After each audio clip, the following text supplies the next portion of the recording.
L'homme ne vivra pas de pain seulement, mais de toute parole qui sort de la bouche de Dieu. Voici votre moment de méditation quotidienne.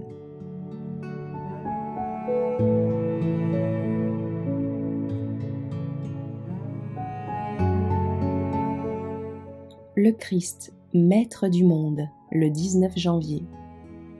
Demande-moi et je te donnerai les nations pour héritage, les extrémités de la terre pour possession. Psaume 2, verset 8. Le champ, c'est le monde.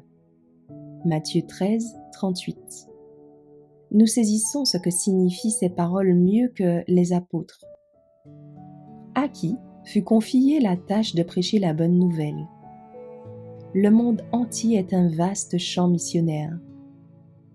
La terrible situation du monde actuel pourrait donner à penser que la mort du Christ a été presque inutile et que Satan a triomphé. Mais nous n'avons pas été trompés. Malgré l'apparent triomphe de l'adversaire, le Christ poursuit son œuvre sur cette terre comme dans le sanctuaire céleste. Il nous faut porter l'avertissement sacré et solennel dans les territoires les plus hostiles comme dans les villes les plus corrompues, partout où la lumière du triple message n'a pas encore brillé. Tout homme doit entendre la dernière invitation aux noces de l'agneau. Dans les villes et les campagnes, la vérité présente doit être proclamée, non pas avec une ostentation déplacée, mais avec la puissance de l'Esprit.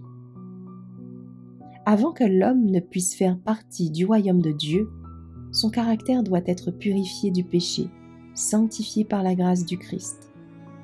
Jésus souhaite ardemment manifester sa grâce et imprimer son caractère et son image sur le monde entier. Celui qui s'est rebellé dans le ciel offrit au Christ les royaumes de ce monde, afin d'obtenir la soumission du Fils de Dieu au prince du mal. Mais le Christ était venu sur terre pour établir un royaume de justice, et il refusa de se laisser acheter. Il ne voulait pas abandonner sa mission. Il s'est acquis la terre, et il voulait que l'homme soit libre, pur et saint. Bien que Satan travaille par les instruments humains pour empêcher l'accomplissement du plan de Dieu, des victoires seront encore remportées par le sang versé pour le monde, et ces victoires rendront gloire à Dieu et à l'agneau. Son royaume se répandra et enveloppera le monde entier. Le Seigneur ne sera satisfait que lorsque la victoire sera complète.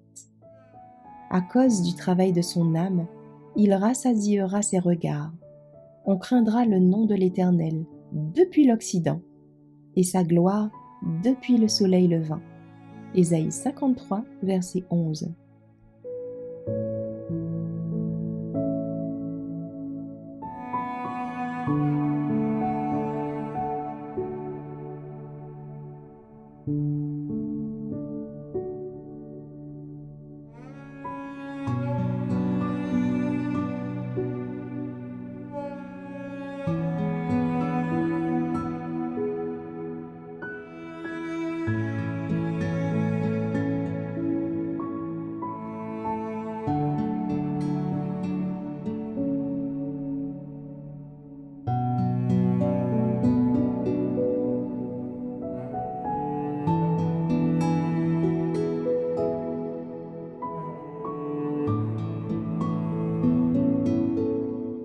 Merci d'avoir écouté cette présentation.